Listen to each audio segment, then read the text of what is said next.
Je vous donne la bienvenue à ce dernier débat présidentiel entre Donald J. Trump et l'ancien vice-président Joe Biden. Le débat est commandité par la Commission sur les débats présidentiels. C'est mené en vertu des protocoles conçus par les conseillers en matière de santé et sécurité.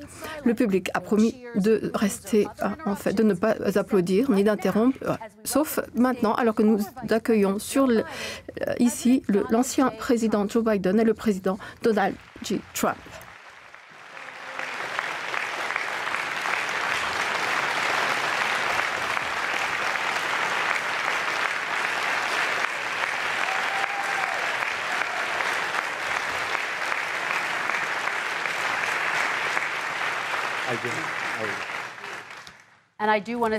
J'aimerais vous souhaiter une excellente soirée à tous les deux. Ce débat va porter sur 6 sujets principaux. Au début de chaque séance, 5 candidats auront 2 minutes ininterrompues pour répondre à la première question.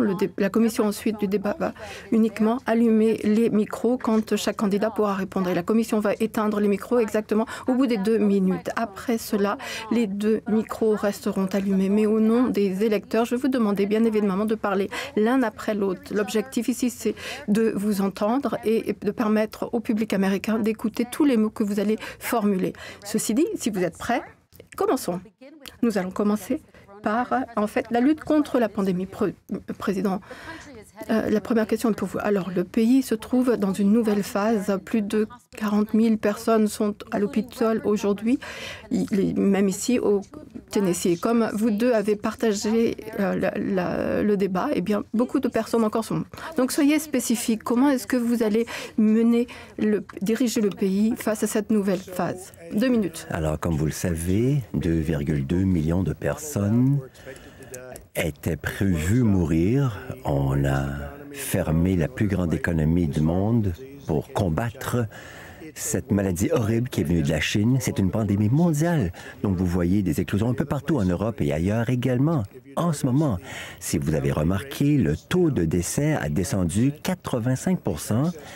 Le taux de mortalité excessive est plus faible que presque tout autre pays et nous nous battons avec beaucoup de vigueur. Il y a eu une éclosion, une montée en Floride, c'est fini. Au Texas, ça a passé. En Arizona aussi, c'est terminé. Et il y a, c'est sûr, des éclosions, des flambées ça et là. Bientôt, ça va être fini. Il y a un vaccin qui s'en vient, le vaccin est prêt. Et ça va être annoncé d'ici quelques semaines et ça va être livré.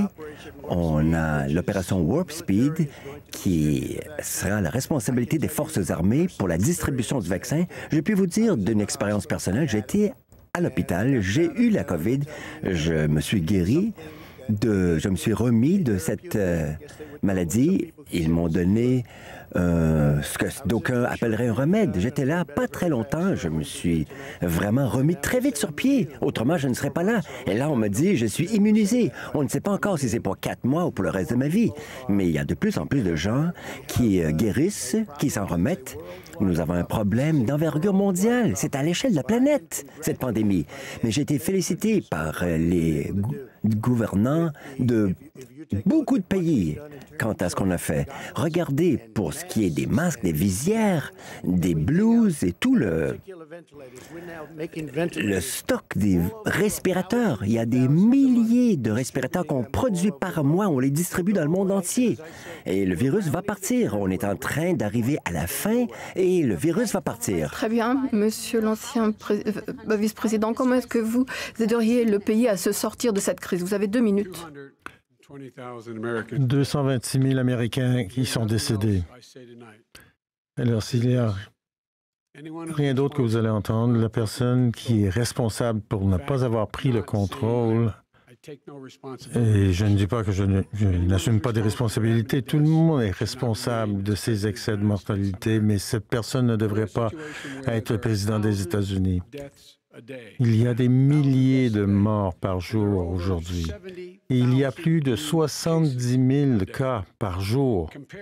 Comparé à ce qui se passe en Europe, comme le journal New England Medical Journal a dit, nous ne commençons pas d'un très bas taux, nous commençons avec un très haut taux. On s'attend à ce qu'il y ait plus de 200 000 Américains qui meurent entre maintenant et la fin de l'année. Les conseillers du président ont dit on aurait pu sauver 100 000 personnes si on avait conseillé aux gens de porter des masques et le président n'a toujours pas de plan compréhensible. Moi, ce que je ferais, c'est de s'assurer que tout le monde soit encouragé à porter un masque tout le temps, d'investir dans des tests ultra rapides et que nous établissions des normes nationales sur la manière d'ouvrir les entreprises et les écoles afin qu'ils soient sécuritaires et leur donner les ressources pour être en mesure de le faire. Nous sommes dans une situation en ce moment où le New England Medical Journal, qui est un des plus sérieuses publications au monde, a dit pour la première fois que la manière dont le président a réagi à cette crise était une tragédie. Et donc, mesdames et messieurs, moi, je vais me prendre les choses en charge et m'assurer que nous ayons un plan. Président Trump, j'aimerais suivre maintenant, revenir sur vos commentaires. Vous avez parlé de thérapie. Donc, vous avez aussi promis qu'un vaccin arriverait sur le marché dans quelques semaines. C'est une garantie? Ce n'est pas une garantie, mais d'ici la fin de l'année, je crois qu'il y a de très bonnes chances. Il y a 2 entreprises d'ici quelques semaines et ça sera distribué très rapidement. Vous pouvez nous parler du nom de la compagnie? Johnson & Johnson font très bien, Moderna également, Pfizer ont du travail et bien d'autres pharmaceutiques. Nous avons également d'autres qui travaillent en collaboration avec d'autres pays, surtout en Europe. Maintenant, laissez-moi suivre là-dessus sur de nouvelles informations. Vous avez dit qu'un vaccin serait disponible dans quelques semaines. Ça pourrait prendre en fait 2021 avant que les Américains puissent justement avoir accès au vaccin. Mais pourtant, est-ce que vous êtes réaliste dans ces projets? Non, je pense que mon échéancier sera plus précis.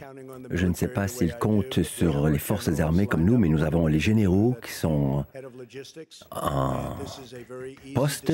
Il y a le chef de la logistique, il est prêt à déclencher l'opération.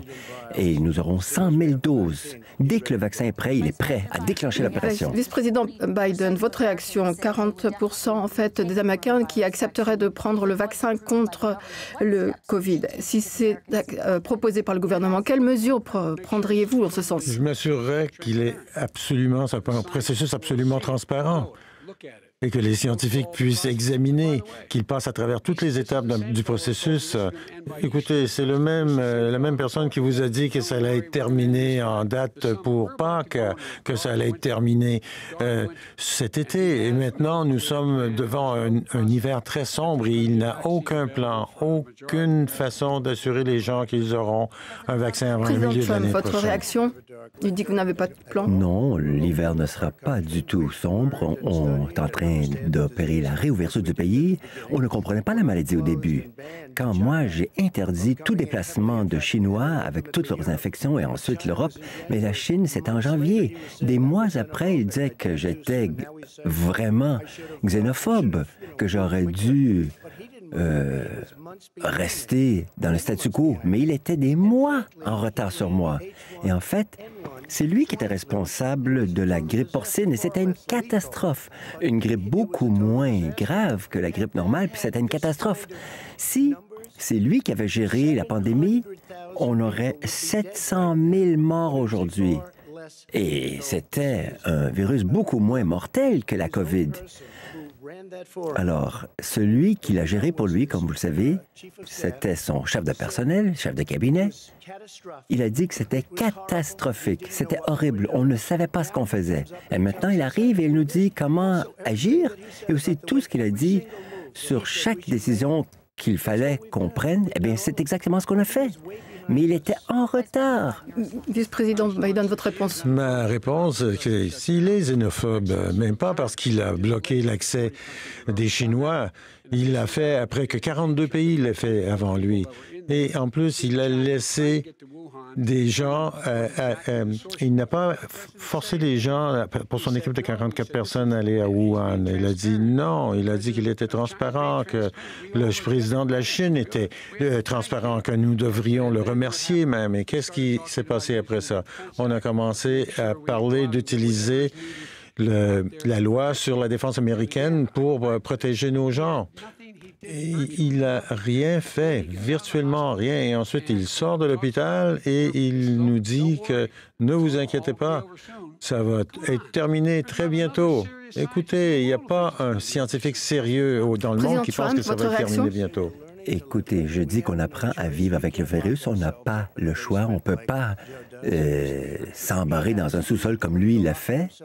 Eh bien, manifestement, il a fait beaucoup d'argent, je ne sais pas trop comment. Mais lui, il aime ça, se cacher dans un sous-sol. Mais moi, comme président, je ne pouvais pas me permettre cela. Moi, je ne peux pas partir pendant 1 an et demi pendant que ça disparaisse. Non, je ne peux pas gérer ici. Et chaque rencontre que j'ai, et toutes les rencontres, j'ai rencontré beaucoup de familles, des familles Gold Star, des familles militaires. Chaque rencontre, et il me fallait les rencontrer. Ce serait horrible d'avoir annulé tout cela. J'ai dit, savez-vous quoi? C'est dangereux. Et si vous l'attrapez, moi je l'ai attrapé. J'ai beaucoup appris. J'ai beaucoup appris. De merveilleux médecins m'ont soigné dans un bel hôpital. Et là, je me suis rétabli. 99,9 % des jeunes se rétablissent. 99 % des gens se rétablissent. Il faut se rétablir. On ne peut pas tout fermer le pays. Il faut ouvrir nos écoles et on ne peut pas fermer le pays. Sinon, vous n'aurez pas de nation. Bien évidemment, le CDC affirme que les jeunes peuvent aussi attraper la maladie. Vice-président Biden, je voudrais parler de votre stratégie maintenant. Est-ce que je peux répondre? 30 secondes, vous avez. Est-ce que je peux répondre? Eh bien, premièrement, il dit que nous apprenons à vivre avec. Oui, les gens apprennent à mourir. Vous qui êtes à la maison, qui a une chaise vide à la table, ou vous mettez votre main dans le lit où était votre mari ou votre femme, écoutez, on meurt de cette maladie. C'est quand la dernière fois qu'il a dit que c'était encore dangereux? Eh bien, il faut dire aux gens que c'est dangereux. Et qu'est-ce qu'il faut faire quand c'est dangereux? Il dit, moi, je ne prends aucune responsabilité pour ça. Très brièvement. J'assume toute la responsabilité. Ce n'est pas ma faute que c'est arrivé ici, c'est la faute de la Chine. Mais savez-vous quoi? Ce n'est pas la faute de Joe non plus. C'est la faute de la Chine. Ils ont empêché le virus de se rendre ailleurs en Chine, mais ils ne l'ont pas empêché d'être propagé dans le monde, y inclut nous-mêmes et l'Europe. Vice-président Biden. Le fait n'en demeure pour moi que lorsqu'on a su que ça venait, qu'est-ce que le président a fait à ce moment-là? Il a dit, ne vous inquiétez pas, ça va disparaître. Ça va disparaître avant Pâques. Ne vous inquiétez pas, ça ne peut pas se répandre quand il fait chaud. Il a dit toute une série de choses. Et même aujourd'hui, il pense que nous sommes en contrôle de la situation. On va perdre 200 000 personnes de plus. Écoutez, peut-être pour clore le sujet, oui, je plaisantais avec l'eau de Javel, mais quand, moi, j'ai fermé la frontière, il m'a dit que c'était une erreur. Pendant des mois, et Nancy Pelosi a dit la même chose. Elle est en train de danser dans les rues à San Francisco.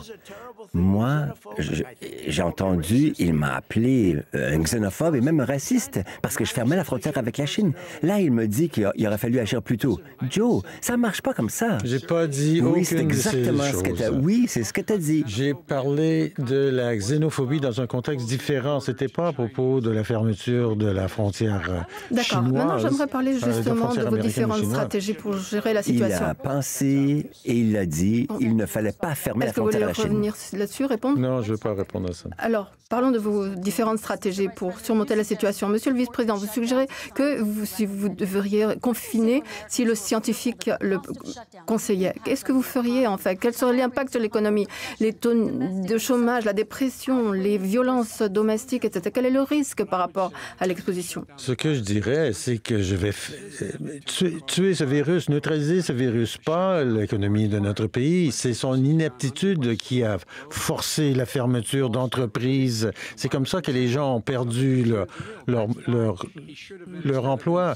Et vous savez, plutôt que d'avoir été dans une trappe dans une trappe de sable dans son club de golf. Il aurait dû parler à Nancy Pelosi et aux républicains dans le Congrès sur les mesures à adopter pour s'assurer que nous ayons... Donc, vous n'éliminez pas la possibilité de... Non, non, je n'élimine pas, mais ça prend des normes. Si vous avez un taux de reproduction dans une communauté qui est au-dessus d'un seuil, eh bien, à ce moment-là, on dit ralentissez votre économie, faites de la distanciation sociale, n'ouvrez pas les restaurants, n'ouvrez pas les gymnases jusqu'à ce que vous ayez un meilleur contrôle sur la pandémie. Mais lorsque vous ouvrez l'économie, donnez la capacité aux gens d'ouvrir de manière sécuritaire. Les écoles ont besoin de beaucoup d'argent, ils ont besoin de moderniser leur système de ventilation, ils ont besoin de davantage d'étudiants. Et lui, il refuse davantage de bulles. Et lui, il refuse de donner cet argent. Mais je pense qu'il faut réagir. Oui. Et ensuite, j'ai une autre question. Merci de votre compréhension. Il ne parle que du confinement, mais oubliez-le. Regardez Cuomo dans l'État de New York, regardez en Californie, la Pennsylvanie, la Caroline du Nord. Ce sont des gouverneurs démocrates. Ils ont tout fermé, ils ont tout confiné. Et les gens meurent néanmoins. Et il les soutient. Il ne parle que du confinement. Non, nous n'allons pas nous confiner. Il faut rouvrir les écoles. Par exemple, moi, j'ai un fils qui est jeune. Il a été déclaré positif. Quand j'ai parlé au médecin la deuxième fois, il était déclaré négatif. C'est passé inaperçu presque. Je crois que c'est le système immunitaire des jeunes. Vous avez exigé, en fait, l'ouverture des écoles et vous avez assuré qu'on pouvait le faire en toute sécurité. Mais hier, Boston est devenue la dernière ville, justement, à transférer tout au virtuel compte tenu de l'augmentation, en fait, des cas. Que dites-vous aux parents qui sont préoccupés parce qu'ils envoient leurs enfants? Moi, je veux rouvrir les écoles. Quand le taux de transmission vers les professeurs est très faible, mais je veux rouvrir les écoles, il faut ouvrir le pays. On n'aura pas de pays sinon. On ne peut pas agir ainsi. On ne peut pas tout fermer ad vitam. C'est un pays massif avec une économie gigantesque. Les gens perdent leur emploi. Les gens se suicident. Il y a de la dépression, de l'alcoolisme, de la toxicomanie à un niveau jamais vu. Il y a vraiment beaucoup de violence, d'abus, d'agression. Il faut rouvrir le pays, je l'ai souvent dit. On ne peut pas avoir une solution qui est pire que le problème. Et lui, il veut tout confiner. Il va fermer, mettre la clé dans la porte. S'il y a une seule personne dans la bureaucratie qui dit qu'il faut fermer le pays... Vice-président Biden. C'est tout simplement pas vrai. Nous sommes des gens qui sont capables de mâcher de la gomme et de marcher en même temps. Mais nous voulons réouvrir de manière sécuritaire et ça prend des ressources pour ce faire. Par exemple, si vous réouvrez une entreprise, vous avez besoin d'avoir de la distanciation sociale. Dans les restaurants, vous devez avoir des partitions en plexiglas pour que les gens ne puissent pas s'infecter et il faut être capable de faire des tests rapides pour s'assurer que les gens ne sont pas infectés. Il faut retracer les gens qui sont infectés, leurs contacts sociaux. Et ça, c'est pas inconséquent avec le fait de dire qu'on veut réouvrir l'économie, mais de manière sécuritaire. Mais tous les enseignants, ne vous inquiétez pas, il n'y en a pas beaucoup parmi vous qui vont mourir. Président Trump, laissez-moi revenir sur ce que vous voulez dire. Je pourrais dire ceci. Si on voit ce qui se passe dans l'État de New York, dans la ville, c'est une ville fantôme. Quand vous parlez du plexiglas, ce sont des restaurants qui sont en train de mourir, sont à l'agonie. Il n'y a plus d'argent qui rentre. Mettre du plexiglas, c'est très cher. Et ce n'est pas la réponse. Vous allez être là, assis dans un cubicule entouré de plastique. Ce sont des entreprises, des commerces qui meurent. Vous ne pouvez pas imposer ça aux gens. Regardez la ville de New York. Regardez ce qui est arrivé à ma formidable ville. Pendant combien d'années j'ai vécu là? C'était vraiment très vivace. Tout le monde quitte la ville. Regardez ce que New York a fait pour abaisser le nombre de personnes infectées, diminuer le nombre de décès. Et moi, je ne crois pas à cette division, vous savez, d'États rouges et d'États bleus.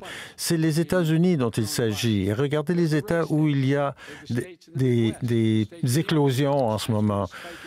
C'est dans le Midwest, c'est des États républicains, des États rouges, mais ce sont tous des Américains. Et ce que nous devons faire, c'est de dire, porter premièrement ces masques, s'assurer qu'on donne de l'aide financière à ces entreprises. Il y a de l'argent qui a été approuvé et il n'y a rien qui s'est produit. Ça n'a pas été distribué. New York a perdu plus de 40 000 personnes. 11 000. Président Trump, Quand vous dites une flambée, regardez ce qui se passe en Pennsylvanie, où ils ont fermé les portes. Regardez ce qui se passe chez votre ami au Michigan, où son mari est le seul qui a le droit d'être en affaires. C'est risible. Maintenant, on vient de déclarer que c'est anticonstitutionnel. Regardez la Caroline du Nord, ils ont des flambées et ils ont été fermés et ils sont en train de mourir sur le plan financier. Joe, on ne peut pas permettre cela. Joe, tu ne peux pas permettre ça. Il faut rouvrir l'économie, la société. Il faut protéger nos aînés. Il faut protéger les vulnérables. Il faut surtout protéger ceux qui ont des problèmes cardiaques, qui souffrent du diabète. Et nous avons le meilleur système de dépistage au monde. C'est pourquoi on a tant de laissez-moi cas. revenir justement avant de passer à notre prochain segment, Président Trump. Cette semaine, vous avez dit que le meilleur docteur, vous avez dit Fauci, qu'il était un désastre. Vous avez dit que, comme tous les autres experts, c'était des idiots. Si vous n'écoutez pas, en fait, ces gens-là, qui est-ce que vous écoutez? J'écoute tous les experts. Je m'entends très bien avec Anthony Fauci.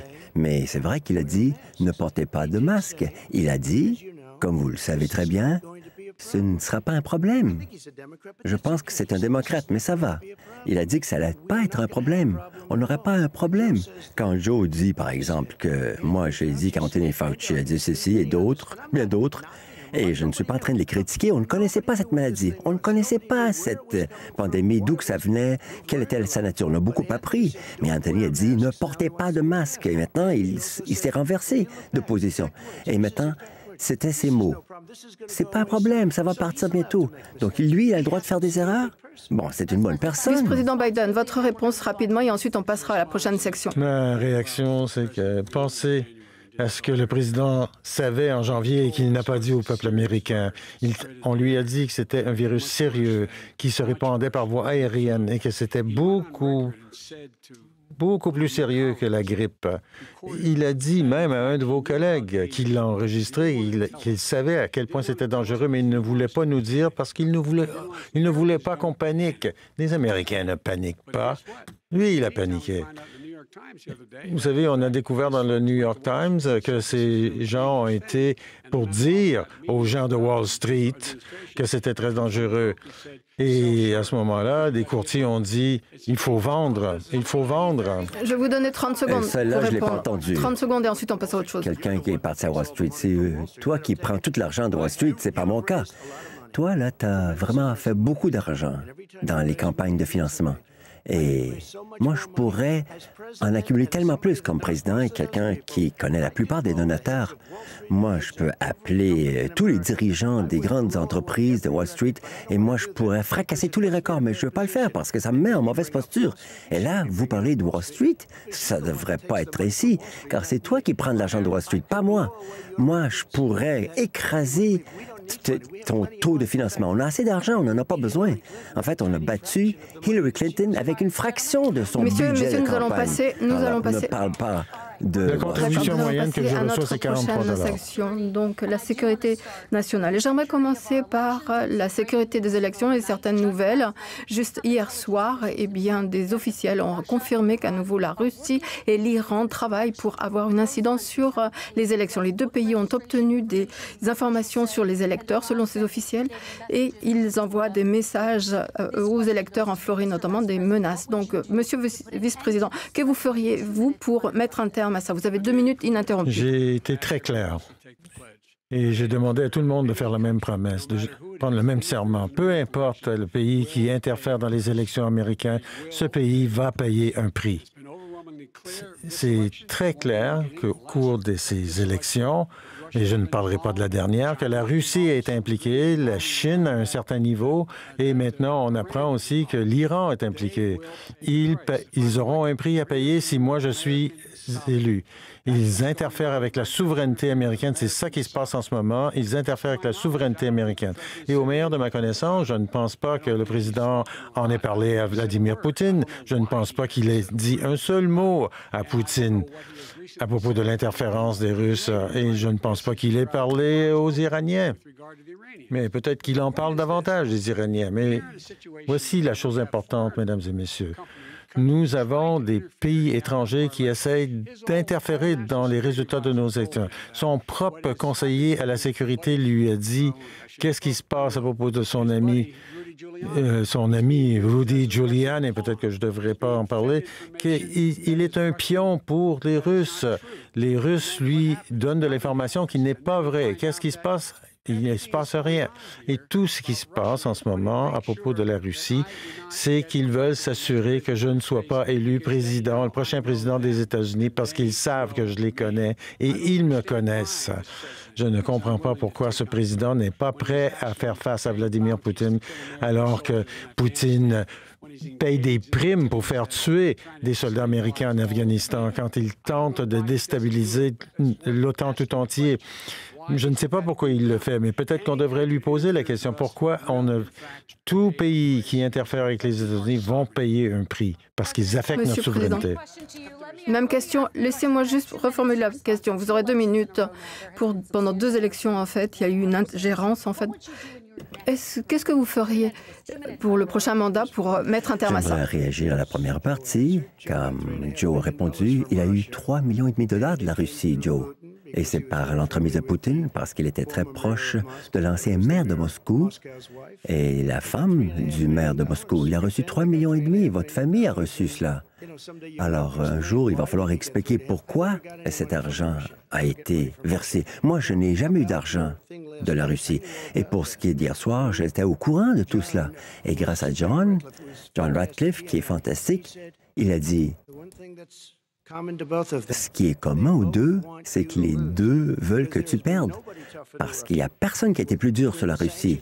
Entre les sanctions, personne qui a été plus dur à l'égard de la Russie. Entre les sanctions et tout ce que j'ai fait avec l'OTAN, moi, j'ai provoqué 130 milliards de plus, de 130 à plus de 400 milliards de contributions au budget de l'OTAN, pendant que lui, il vendait des oreillers et des draps.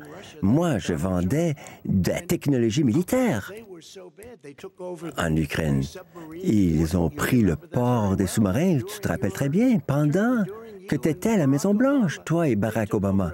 Ils ont maîtrisé ce qui aurait dû être l'Ukraine. Vous leur avez donné, mais vous recevez beaucoup d'argent de la Russie. Ils vous payaient bien des fonds et ils vous payent encore probablement. Mais avec ce qui est sorti aujourd'hui, c'est encore pire. Avec tous les courriels, courriels horribles, avec tout l'argent que toi et ta famille, vous ramassiez, tu étais vice-président pendant que ça se passait. Et cela n'aurait pas dû se passer. Et moi, je pense que tu dois une explication au peuple américain. Pourquoi c'est ainsi? Quelqu'un vient d'avoir une conférence de presse il n'y a pas longtemps. En fait, c'est quelqu'un qui devait travailler pour la famille Biden, mais c'était vraiment dommageable. Et indépendamment de moi, il faudrait faire patte blanche au peuple américain. Peut-être c'est un bon moment maintenant. Monsieur le vice-président Biden, vous pouvez... Et ensuite, donc, la question... Je n'ai pas pris un seul sou de gouvernement étranger de toute ma vie. On vient d'apprendre que ce président a payé 50 fois plus d'impôts qu'il a payé aux États-Unis, qu'il a un compte de banque secret là-bas, et ensuite, il fait des affaires avec la Chine. Et moi, il dit que je prends de l'argent. Je n'ai pas pris un seul cent de pays quelconque. Et en plus, moi, j'ai donné au pays, j'ai donné 22 années de mes rapports d'impôts. Vous n'avez pas montré une seule année de vos revenus, de vos rapports d'impôts. Il y a des pays étrangers qui vous payent des gros montants. La Chine également. Vos hôtels partout au pays et partout dans le monde. Et la Chine est en train de construire une nouvelle route à un club de golf dont vous êtes propriétaire. Parlons-en de la corruption, Monsieur le Président. J'ai appelé mes comptables, il y a une vérification, et dès que nous pouvons, nous allons rendre public les documents fiscaux. Mais beaucoup plus important, les gens parlent de 750 $ comme impôt. Je leur ai demandé il y a une semaine, qu'est-ce que j'ai payé? Ils m'ont dit, monsieur, il y a eu des prépaiements de dizaines de millions. Je les ai payés à l'avance depuis quelques années. Des dizaines de millions de dollars en paiement anticipé. Parce que tôt ou tard, ils disent que c'est un estimé, qu'il va falloir peut-être le faire. Donc, c'est des versements anticipé. Personne ne vous l'a dit. Vos comptes, quand est-ce que vous les... Ce n'était pas écrit. Les diffuser? Il parle toujours de ces 750 $. Moi, je pense que c'est des frais, tout simplement, de dépôt de dossier. Mais moi, j'ai payé des millions de dollars en impôts. Premièrement. Deuxièmement, moi, je n'ai pas fait d'argent en Chine. Toi, oui. En Ukraine non plus. Toi, oui. Moi, je ne fais pas d'argent avec la Russie. Toi, tu as fait 3,5 millions, Joe. Et ton fils, ils ont même une déclaration selon laquelle il faut donner 10 au numéro 1. C'est toi le numéro 1, non? N'est-ce pas? Alors, il faut donner 10 au numéro 1. Joe, explique-toi, c'est terrible. Non, messieurs, je voudrais vous poser quelques questions, mais je vais vous permettre de répondre très brièvement. Vous avez dit que vous avez parlé à des conseillers par rapport au... Est-ce qu'on vous a dit quand est-ce que vous allez diffuser, en fait, vos comptes? Quand est-ce que vous allez diffuser les documents sur vos impôts? Je suis vraiment traité pire que le Tea Party, car il y a beaucoup de gens au Revenu national qui me traitent horriblement. Tout était réglé jusqu'à ce que j'ai décidé de me présenter à la présidence. Je suis vraiment maltraité par les autorités fiscales. Tout était réglé. Et dès que c'est terminé, la vérification, tout va être rendu public. Mais j'ai payé des millions de dollars. Et c'est pire que de payer. Je l'ai payé de façon anticipée. D'accord. D'accord. Maintenant, j'aimerais vous poser une question au sujet, à tous les deux, des questions qui ont été soulevées. Je vais vous donner la possibilité de parler de ces questions plus largement. Donc, répondez très rapidement. Alors, ça fait 4 ans qu'il raconte la même chose. Montrez-nous vos rapports d'impôts. Arrêtez de rigoler, arrêtez de manœuvrer. Personne ne le sait, ce qu'est votre rapport. Ce qu'on sait, c'est que vous ne payez pas de taxes ou alors vous payez des taxes à un si faible prix. La dernière fois qu'il a dit « Oh, j'ai payé si peu parce que je suis intelligent. Je sais comment fonctionne le système. » Allons, soyons et ensuite, je vais raisonnables. passer à 2 autres questions pour vous deux. Moi, j'ai été la victime d'une chasse aux sorcières pendant 3 ans. C'était vraiment incroyable. Ils ont espionné lors de ma campagne. Aucun président ne devrait subir le traitement. Mueller, par exemple, et 18 démocrates en colère et des agents du FBI partout ont dépensé 48 millions de dollars. Ils ont passé au pain fin tout ce qu'ils pouvaient. Ils n'ont rien trouvé, aucune collusion. 48 millions de dollars. Moi, si je dépensais 1 million sur toi, je trouverais plein de trucs. Parce que quand on voit ce que tu as fait, ce que ta famille a pris, ton frère a fait de l'argent en Irak, des millions de dollars. Ton autre frère a fait une fortune. Et ça, c'est tout grâce à toi. Et on dit que toi, tu as des commissions cultes et tu as des maisons partout. Tu vis très bien. D'accord, messieurs, laissez-moi juste s'expliquer vous poser cela? une question à ce sujet. Vice-président Biden a eu des questions au sujet de votre fils, du travail de votre fils en Chine et puis en Ukraine aussi. Alors, est-ce qu'il y a des liens, des choses qui étaient inappropriées Il n'y avait ou rien qui n'était illégales? pas éthique. Maintenant, à propos de l'Ukraine, on a eu toute cette question parce qu'il était sur le conseil d'administration de Burisma, une entreprise. Eh bien, à cause de ça, j'aurais fait quelque chose de pas correct. Mais toutes les personnes qui ont témoigné pendant le procès qu'on a eu au Congrès, personne n'a dit que j'avais fait quelque chose, qui n'était pas légal. La personne qui s'est retrouvée avec des problèmes en Ukraine, c'était de forcer le gouvernement ukrainien à dire des choses que je n'ai jamais fait. Il les a fait chanter. Mon fils, qu'est-ce qu'on a fait à propos de la Chine? La Chine, la seule personne qui a fait de l'argent avec la Chine, c'est lui.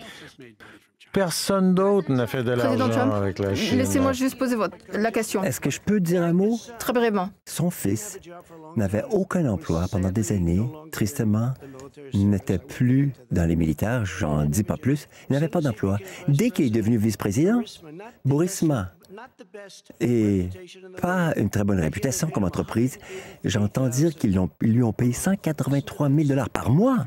183 000 et un paiement anticipé de 3,5 millions. Il n'avait aucune expérience dans le secteur énergétique. Le vice-président répond très rapidement et ensuite je vais passer à une question. Il n'y a pas...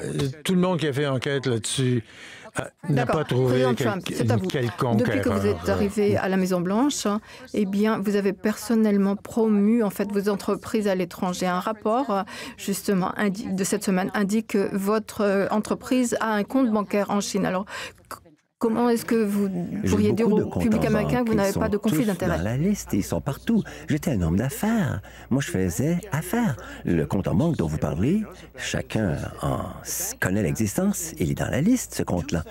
C'était en 2013. Voilà. Il a été ouvert en 2013. Il a été fermé en 2015, je crois. Et ensuite, j'ai décidé, parce que je pensais avoir une transaction avec la Chine, comme des millions d'autres, et j'y ai pensé, je me suis dit non.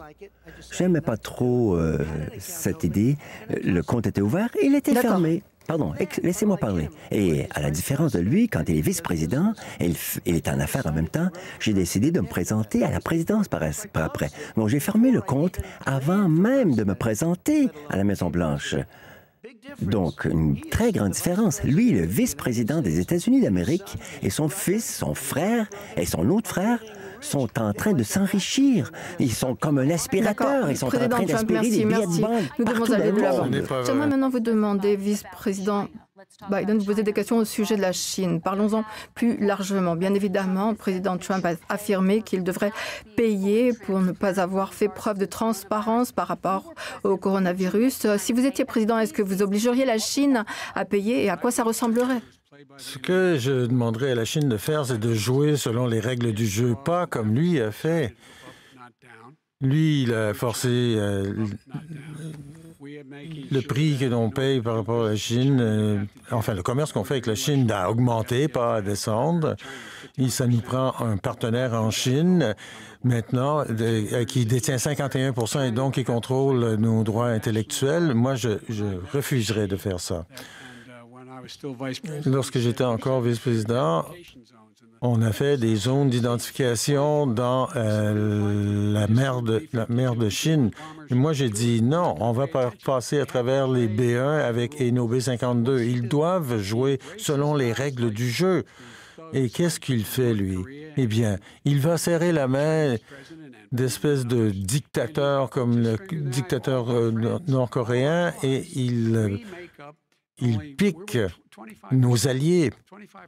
Vous savez, nous représentions 25 % de l'économie du monde. Il faut que le reste de nos amis soient à nos côtés et qu'ils disent, eux aussi, à la Chine, jouez selon les règles du jeu, sinon vous allez payer le prix. C'est comme ça que moi, je vais faire et c'est comme ça qu'on a fait à l'époque lorsque j'étais avec Barack Obama et que j'étais son vice-président. Attendez, je dois répondre. D'accord. Très rapidement.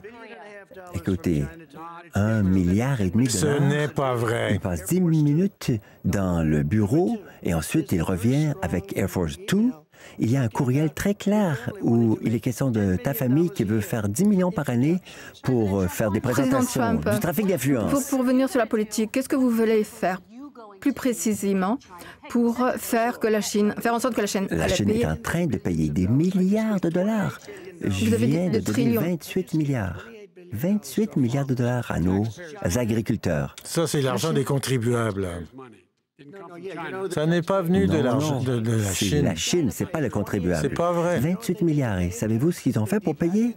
Ils ont dévalué leur devise et ils ont également remboursé. Et c'est nos fermiers qui ont reçu cet argent, car ils ont été ciblés. Toi, tu ne les as jamais chargés. Et 25 % sur l'acier de dumping, car ils étaient en train d'écraser notre industrie de l'acier. Nos aciéries étaient en train de mourir. Ma réaction à ça, c'est, écoutez, il y a une raison pour laquelle il sort toute cette marmelade intellectuelle. Il parle, c'est pas à propos de ma famille ou de sa famille, c'est à propos de votre famille. Et votre famille a des difficultés en ce moment. Si vous êtes dans la classe moyenne, vous êtes particulièrement visé.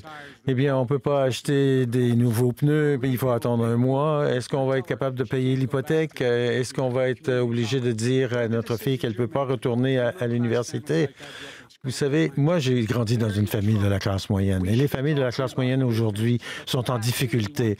On voudrait parler de la famille, mais lui, il ne veut pas qu'on parle de sa famille. J'aimerais parler de la Corée du Nord. Donnez-moi une seconde. 10 secondes, Monsieur le Président, 10 secondes. Ça, c'est une déclaration politique typique. Ne parlons plus de la Chine. Et là, la famille autour de la table. Ça, c'est vraiment D'accord. Parlons de la Corée du Nord. Moi, je ne suis pas politicien. C'est pourquoi j'ai été élu. Changeons le sujet. Parlons du salon. Écoutez, nous Joe, allons parler de la Corée du Nord maintenant. Ça. Monsieur le Président, vous avez rencontré le président de Corée du Nord à 3 reprises. Vous avez parlé, échangé des lettres. Vous avez dit qu'il n'y avait pas eu de guerre, il n'y avait pas parlé de tests. Mais ceci dit, la Corée du Nord a lancé en fait son missile intercontinental et ne cesse de continuer à développer son arsenal. Est-ce que vous trouvez que c'est en fait une trahison de... Juste 30 secondes, parce qu'on doit passer à la prochaine question. Quand j'ai rencontré Barack Obama, on s'est assis dans la Maison-Blanche au tout début. Très belle conversation. Ça devrait être 15 minutes. Ça a duré plus d'1 heure. Il a dit, le problème principal, c'est la Corée du Nord. Il a laissé entendre qu'on serait en guerre avec eux. Une guerre nucléaire. Et il a une capacité nucléaire. Mais nous, on a vu que moi, j'ai une très bonne relation. C'est un type un peu différent, mais il doit penser la même chose de moi. Mais on a une très bonne relation. Et il n'y a pas de guerre. Et savez-vous quoi? Jusqu'à quelques mois, il est entré dans une certaine région et moi, je dis non, parce qu'il ne va pas agir contrairement aux attentes.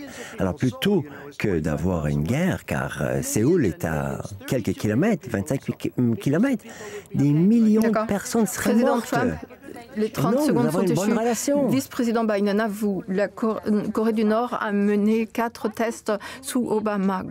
Pourquoi est-ce que vous pourriez justement en terminer avec cette menace? Je ferai en sorte que c'est très clair que la Chine doit faire partie d'une entente avec la Corée du Nord. Et je l'ai dit à la Chine quand j'ai visité au nom de l'administration. Pourquoi est-ce que vous déménagez des forces? Pourquoi est-ce que vous rapprochez vos forces des manœuvres avec...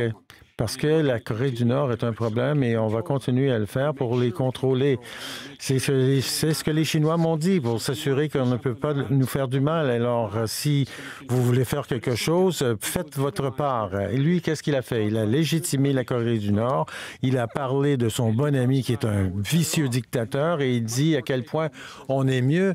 Non, ils ont des meilleurs missiles capables d'atteindre les États-Unis. Vice-président Biden, vous avez dit que vous ne rencontreriez pas le président en fait de Corée du Sud sous certaines conditions. Est-ce qu'il y a des conditions pour le rencontrer? À condition qu'il serait d'accord pour réduire sa capacité nucléaire. Que la péninsule coréenne soit libre de tout aux familles américaines. Très brièvement, 10 secondes, président. Il ne voulait pas le faire. Il n'aimait pas Obama. Ils ne l'aimaient pas. Ils n'allaient pas le rencontrer.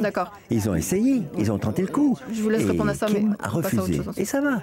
Avec la Corée du Nord, on n'est pas en guerre. On a une bonne relation. Vous savez, les gens disent avoir une bonne relation Président Trump, avec les nous leaders devons des passer à autres autre pays, chose. Nous avons encore beaucoup de questions. On avait une bonne relation avec Hitler avant qu'il ne fasse une invasion du reste de l'Europe. La raison pour laquelle il ne voulait pas rencontrer le président Obama, c'est que le président Obama insistait sur la dénucléarisation de la Corée du Nord, qu'on allait imposer des sanctions de plus en plus sévères. C'est pour ça qu'il ne voulait pas nous rencontrer. Et ça ne s'est pas passé. Maintenant non, excusez-moi, mais non. Américaines. Président Trump, oui. Eux m'ont vraiment laissé un gâchis. La Corée du Nord, c'est un gâchis. Nous devons passer à un autre sujet. Rappelez-vous, les 2 ou 3 premiers mois... Nous avons beaucoup de questions ce soir. Il y avait une période très dangereuse dans les 3 premiers mois à la Maison-Blanche avant qu'on trouve une solution. C'était très tendu. Ils nous ont laissé une catastrophe. Et Obama serait le premier à dire que c'était le problème le plus important qu'on avait aux États-Unis. Passons maintenant aux familles américaines et à l'économie. L'un des enjeux, en fait, le plus important à leurs yeux, les soins de santé. Comme vous le savez tous les deux, aujourd'hui, il y a eu un vote essentiel au sujet de Amy Coney Barrett à la Cour suprême. Et justement, les soins de santé sont une lutte. Donc, plus de 20 millions d'Américains obtiennent justement la couverture grâce à cette mesure. Et votre couverture, monsieur le vice-président, vous appuyez ça. Si la Cour suprême, en fait, rejette cette loi, il y a 20 millions d'Américains qui vont perdre leurs droits du jour au lendemain. Que feriez-vous, en fait, si, justement, ces gens-là perdent leur couverture? Avant tout, j'ai déjà agi, mais personne ne pensait que c'était possible. Grâce à la législature, j'ai mis fin au mandat personnel. Ça, c'est la pire composante d'Obamacare, le mandat individuel où il faut payer une fortune pour avoir la possibilité de ne pas payer pour la mauvaise assurance santé. J'ai mis fin à cela. C'est fini, c'est parti. Maintenant, c'est devant les tribunaux parce qu'Obamacare, ça n'a aucun sens. Ensuite, j'ai pris une décision. Gérez le système du mieux que vous pouvez. À mes meilleures forces, j'aurais pu prendre une autre voie et tout le monde serait mécontent. Donc, les primes sont descendues. Voici le problème. Quelle que soit votre gestion, le système est vicié. Ce qu'on veut faire, nous, c'est d'y mettre fin. On aurait le mandat individuel qui serait éliminé. Je ne sais pas si ça va fonctionner. Si on ne gagne pas, il va falloir le gérer et on aura Obamacare. Mais ça sera mieux géré. Mais ce n'est plus Obamacare parce que sans le mandat individuel, c'est très différent. Les conditions préexistantes seront toujours protégées. Ce que j'aimerais faire, c'est un système de santé beaucoup mieux pensé. Nous allons toujours protéger les gens avec les conditions préexistantes. Donc, un plan très bien. Les démocrates vont le faire car ils vont avoir beaucoup de pression et peut-être ils auront des problèmes parce que nous allons regagner la Chambre des représentants. Mais donc, il faut toujours protéger les gens qui ont des conditions préexistantes. Et nous avons 180 millions de personnes qui ont de très bonnes polices d'assurance privée, beaucoup plus qu'avec Obamacare. Joe Biden veut mettre fin à toutes ces polices. Ce sont des gens qui adorent ce régime, des gens de la classe moyenne qui ont connu du succès. Ils ont 180 millions de polices d'assurance santé, des familles entières. Avec le plan de Joe, en fait, ce serait de la socialisation de la médecine. Vous n'aurez même plus le choix.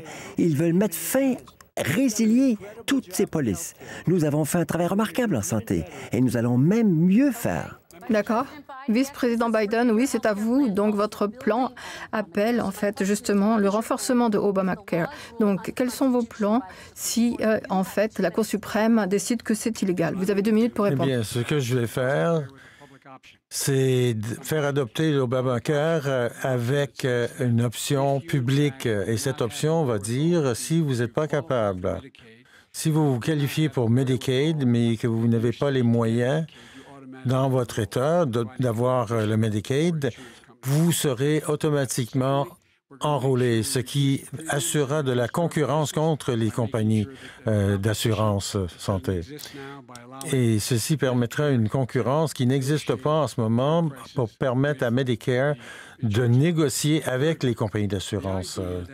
Deuxièmement, l'idée que je veux éliminer l'assurance, vous savez, c'était mon combat avec les 20 autres candidats durant les primaires.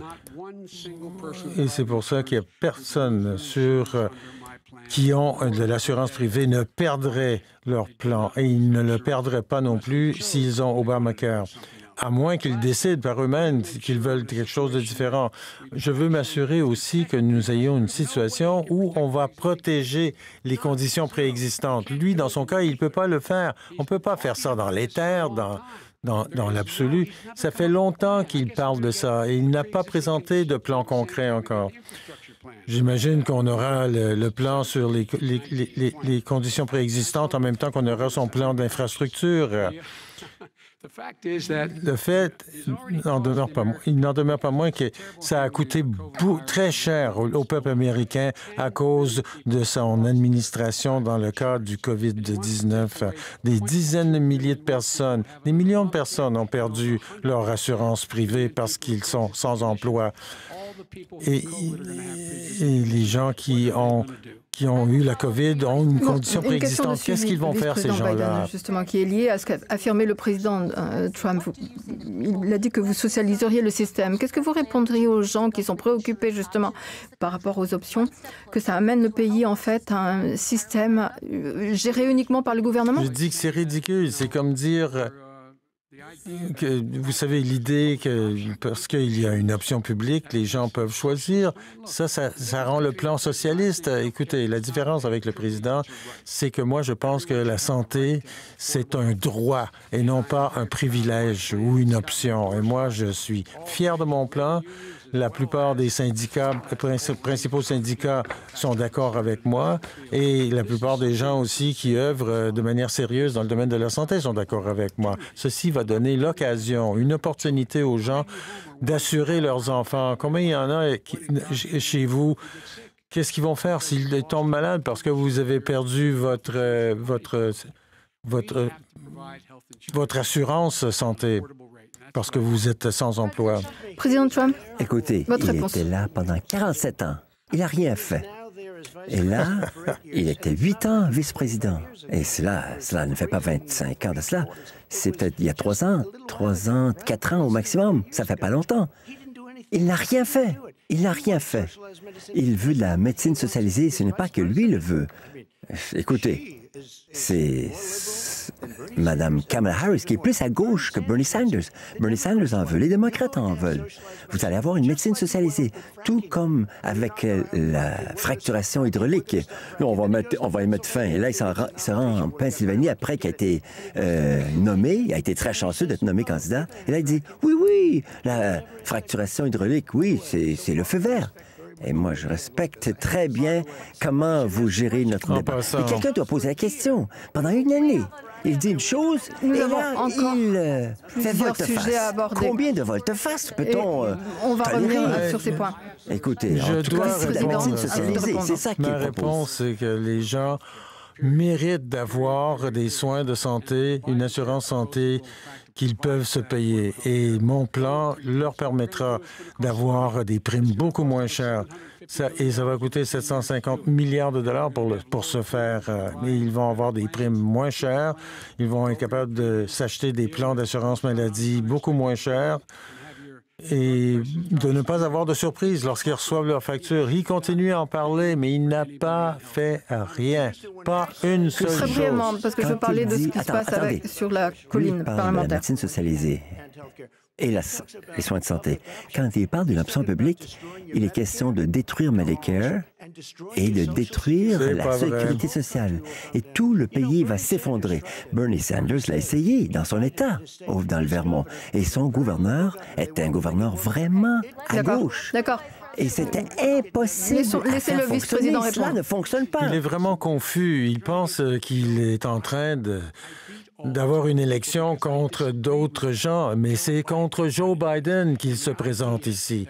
Et l'idée que nous sommes dans une situation où on va détruire Medicare, en fait, l'actuaire de Medicare a dit à propos de Donald Trump, si, en fait, le président continue à retenir les taxes sur la sécurité sociale, en 2023, la sécurité sociale ici va être détruite. Ça, c'est le gars qui a essayé de couper Medicare. L'idée que Donald Trump est en train de me faire la morale sur Medicare et la sécurité sociale. 10 non. secondes, Monsieur le Président, débarrassé, et ensuite on doit il a passer à essayé une de- autre question. Grever la sécurité sociale. Regardez son bilan. Ça fait des Mais années d'accord, de passons cela. à un autre. Mais- Laissez-moi, Monsieur le Président, je dois passer à la prochaine question. Et on dit Sinon, que les sinon, on marchés n'aura pas besoin, boursiers pas de temps pour en parler. seraient en hausse. Mais si Biden D'accord, est élu, d'accord. Passons c'est à la l'effondrement prochaine sur Wall question. Street. Très Garanti. brièvement. Non, l'idée que le marché boursier explose. Vous savez, moi, d'où je viens à Scranton, les gens ne vivent pas avec la bourse. Au cours des 3 dernières années, avant cette crise, les milliardaires ici ont fait 700 milliards de dollars de plus parce que c'est sa seule mesure. Mais qu'est-ce qui arrive aux gens ordinaires? Pas aux milliardaires, mais aux gens Parlons ordinaires. maintenant Qu'est-ce qui arrive à ces de ce qui gens? se passe Les sur la colline du REER, Christine, Capitole. les REER Nous allons explosent. aller de l'avant. Les marchés D'accord. boursiers sont forts. Et il ne vient pas de Scranton.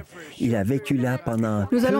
Oui, d'accord. Nous allons passer à et il a la prochaine quitté. question. Et les gens de la Pennsylvanie Laissez-moi passer à la étaient prochaine contents question. que tu sois parti. Donc, ce soir, plus de 12 millions de personnes ont perdu leur travail.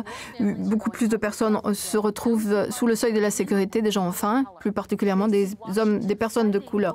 À Washington, les gens, en fait, luttent par rapport au plan de sauvetage. Qu'est-ce que vous feriez pour aider les gens? Parce que Nancy Pelosi ne veut pas l'approuver. Vous êtes Moi, le président. je veux l'approuver. Je suis le président, mais je dois coopérer. C'est pourquoi nous allons reprendre la Chambre des représentants. Nancy Pelosi ne veut rien approuver parce qu'elle veut avoir des victoires. Le 3 novembre, vous connaissez cette date? Nancy Pelosi ne veut pas l'approuver. On est tout à fait prêt à le faire à la Maison-Blanche. N'oubliez pas, on a déjà approuvé 3 plans. Et cela y inclut le plan démocrate. Cette fois-ci, elle n'en veut pas. C'est trop proche de l'élection parce qu'elle pense que cela lui fait Monsieur le vice-président. gagner des Non, c'est le leader républicain qui a dit qu'il ne va pas adopter cette aide parce qu'il n'a pas les votes des républicains au Sénat. Pourquoi est-ce qu'il ne parle pas à ses amis ce que venez de dire, républicains? monsieur le vice-président. Laissez-moi vous poser une question. Vous êtes le responsable en fait du Parti démocratique, le chef. Pourquoi est-ce que vous n'avez pas en fait encouragé les démocrates à revenir marcher? Oui, ils ont accepté, voulu. Au début de l'été, ils ont adopté des plans d'aide pour aider les Américains. C'est pas comme si ça n'existe pas. Lui, il est resté assis sur sa chaise. Lorsque moi, j'étais en charge du plan en 2008, j'ai été capable d'aller chercher de 145 milliards à des communautés locales pour qu'ils puissent équilibrer leur budget et des États.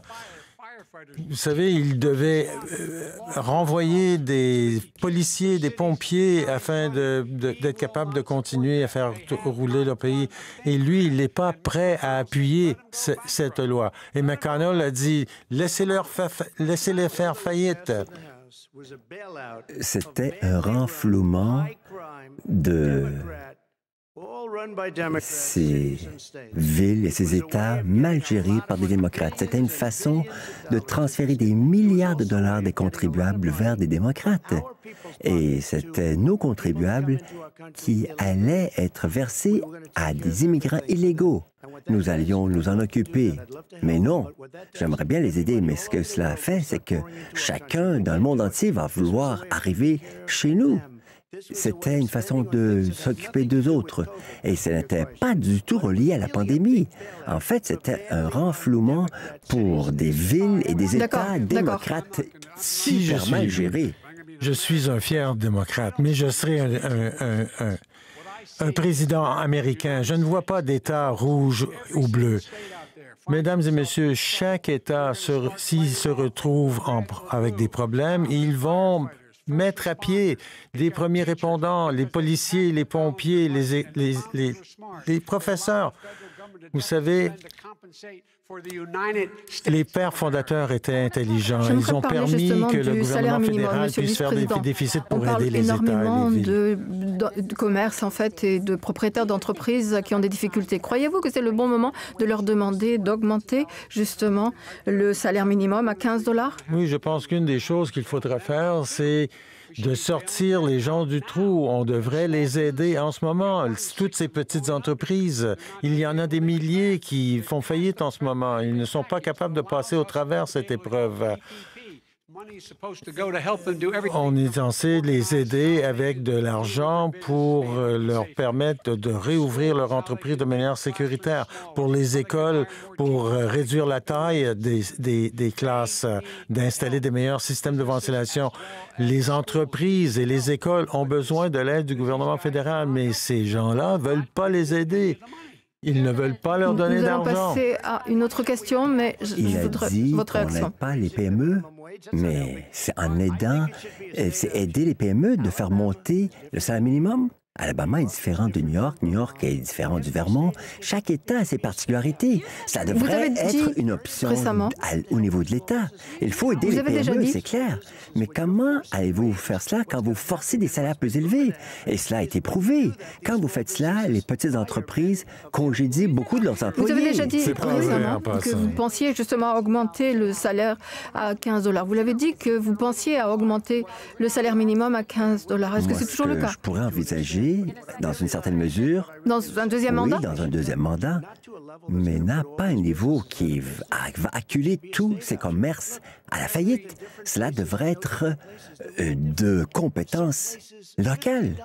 Parfois, 15 $, c'est pas mal, mais ailleurs, dans d'autres États, 15 $, d'accord, Président Trump, merci. Vraiment la ruine. Très rapidement, M. Biden. 2 emplois. Des gens travaillent à 2 emplois et ils travaillent à 7 $ de l'heure. Vous savez, ces premiers répondants qu'on voit parader sur la rue, qui nous ont permis de survivre à des catastrophes, ils méritent un salaire minimum de 15 $. N'importe quoi en bas de ça vous met sous la ligne de pauvreté. Et c'est pas vrai que les entreprises font faillite quand on augmente le salaire minimum. Nous allons venir maintenant à la question de l'immigration, messieurs, et plus particulièrement des familles dans ce contexte. Monsieur le Président, votre gouvernement a séparé des enfants de leurs parents à la frontière. Au moins 4 000 enfants. Depuis, vous avez adopté en fait la politique zéro tolérance, mais les parents, en fait, n'arrivent pas à retrouver, les autorités ne trouvent pas les parents de 500 enfants. Que voulez-vous faire? Des coyotes, des passeurs, des trafiquants d'humains, des cartels. Ils s'en servaient pour entrer dans le pays. Maintenant, nous avons des contrôles beaucoup plus rigoureux. On a 400 000 de nouveaux murs. On laisse entrer les gens, mais ils doivent arriver légalement. Comment est-ce que vous allez réunir les enfants avec leur famille? Mais eux ont construit des cages. On dit que c'est moi qui est responsable des cages. Et là, ils avaient une photo dans un certain journal, et c'était une photo de ces cages horribles. Ils ont dit, regardez ces cages. Le président Trump qui les a fait construire. Et là, on a compris que c'était en 2014, et c'était lui. Vous avez un plan pour réunir les enfants avec leur famille? Oui, nous tentons tout pour les réunir, mais beaucoup de ces enfants arrivent sans parents. C'est les cartels qui les font rentrer. Vice-président Biden, laissez-moi introduire très brièvement, et puis ensuite j'ai une autre question pour vous. Ces 500 enfants, et plus même, sont arrivés ici avec leurs parents. On les a séparés à la frontière pour les décourager de venir ici. Ah oui, on est vraiment dur ici aux États-Unis. Et maintenant, c'est pas les coyotes qui les ont fait passer. Leurs parents étaient avec eux. Ils ont été séparés de leurs parents par cette administration. Et ça va à l'encontre de tout ce que nous représentons comme nation. On l'a changé, la politique. Votre réponse à ça? Nous n'avons pas construit ces cages. Qui a construit les cages, Joe? Alors, qui est responsable des cages, Joe? Parlons-en de ce qui se passe. Qu'est-ce qui est arrivé? Des parents se sont vus arracher leurs enfants de leurs bras et maintenant, ils ne sont plus capables de localiser 500 de ces parents et ces enfants se retrouvent sans parents. Ils n'ont nulle part où aller. C'est criminel. C'est criminel. Laissez-moi vous poser une question. 10 secondes, Monsieur le Président. Il y a des journalistes qui se sont rendus et ils sont très bien traités. Ils sont dans des installations super propres. Mais certains, en fait, n'ont pas été... Une seule question. Qui a construit les cages? Pose-lui, qui a construit les cages? Laissez-moi vous poser la question, vous interroger au sujet de la politique anti-immigration. Donc, le président Obama avait fait une promesse à ce sujet. Il a aussi présidé sur un nombre, en fait, très énorme de déportations avant de changer de direction. Alors, pourquoi est-ce qu'on devrait vous faire confiance par rapport à ça? Parce qu'on a fait une erreur. Ça a pris trop de temps avant de la corriger. Lorsque je serai président, et non pas vice-président des États-Unis, et j'ai été très clair à ce propos, d'ici 100 jours, je vais envoyer au Congrès américain une façon de naturaliser les 10 millions de personnes et tous ces Dreamers, ces enfants de DACA seront certifiés à nouveau pour être capables de rester ici et ils auront droit à leur citoyenneté à un moment donné. Lui, tout ce qu'il veut faire, c'est les renvoyer ses enfants. Ils n'ont jamais connu d'autres pays qu'ici. Vous savez, si vous avez 5 ans, vos parents vous font traverser le Rio Grande et c'est illégal. Ah, non, laisse-moi ici, maman, je ne vais pas retourner au pays. Il y en a qui sont des citoyens modèles, il y en a 20 000 qui sont des premiers répondants, qui s'occupent des gens pendant cette crise de la COVID. On leur doit une dette. Monsieur le Président. Il a eu 8 ans pour faire ce qu'il promet de faire maintenant. Et sans du tout d'avoir. On s'est débarrassé de plein de politiques horribles, comme le fait d'arrêter et de libérer des immigrants illégaux. 8 ans, il était vice-président. Il a fait zéro, rien, niet. Il a construit des cages pour emprisonner des enfants. Non, c'est faux. Le catch and release, vous savez de quoi il parle en ce moment, là? En fait, si vous aviez une famille qui traversait et qui était arrêtée ici, eh bien, on leur donnait une date pour se présenter devant le juge. Et donc, on les laissait libres. Et vous savez quoi? Ils se présentaient le jour de leur représentation. Maintenant, quand ces gens se présentent, ils doivent retourner dans un pays pour demander l'asile. Nous, quand on était au pouvoir, les gens venaient ici et demandaient leur asile, plutôt que d'être assis dans la pauvreté la plus terrible. À vous de répondre, 30 secondes et ensuite on passe à autre chose. C'est très important. Cela montre qu'il ne comprend absolument rien des lois sur l'immigration. La remise en liberté, écoutez, c'est une catastrophe. Un violeur, un meurtrier, des gens vraiment maléfiques, des voyous, des malautrus pourraient rentrer. Il fallait les libérer sur notre territoire et moins de 1% des gens reviennent. On doit pas vrai. envoyer des patrouilleurs pour les récupérer. Revenez. Dans 2 ans, dans 3 ans, on va vous donner une date d'audience. Vous dites qu'ils reviennent? Mais non, Joe, ils ne reviennent pas. Jamais. J'aime pas le dire, mais ceux qui ont le quotient intellectuel le plus faible reviennent. Ce sont les seuls. J'aime pas m'exprimer ainsi, mais c'est la vérité. De répondre et ensuite on revient à autre chose.